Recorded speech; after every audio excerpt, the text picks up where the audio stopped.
السلام علیکم ورحمۃ اللہ تعالی وبرکاتہ۔ محمد عبدالرشید اویسی عرض کر رہا ہوں۔ اللہ کا شکر ہے، زیارت حرمین شریفین کا سفر جاری ہے۔ جدہ ایئرپورٹ سے نکلے ہیں۔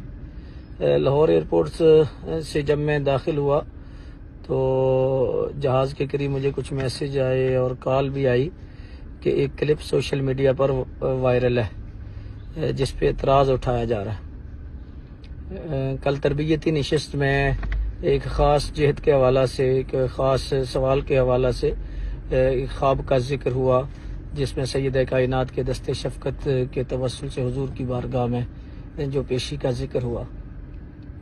گزارش یہ ہے کہ ہم کوئی بے ادبی کا یا اس حوالہ سے تو دور دور سے بھی سوچ نہیں سکتے۔ بہرحال یہ ہے کہ یہ مجھ سے غلطی ہوئی کہ یہ بات عوام الناس میں نہیں کرنی چاہیے بلکہ خواص میں بھی نہیں کرنی چاہیے، اور اگر شرعی حوالہ سے اس پر کوئی حکم لگتا ہے تو غیر مشروط طور پر اللہ سے معافی مانگتے ہیں اور رسول اللہ صلی اللہ علیہ وآلہ وسلم کی بارگاہ میں، سید کائنات کے بارگاہ میں بھی معافی کے دستدار ہیں۔ صرف یہ ہے کہ آج کل فتنوں کا دور ہے، امت کو فتنوں سے بچانا ہے اور اللہ پاک ہم سب کو فتنوں سے محفوظ فرمائے اور رسول اللہ صلی اللہ علیہ وآلہ وسلم کے صدقے سے سب پہ رحم فرمائے۔ جن مخلصین نے توجہ دلائی اللہ انہیں بھی جزائے خیر عطا فرمائے۔ السلام علیکم ورحمۃ اللہ وبرکاتہ۔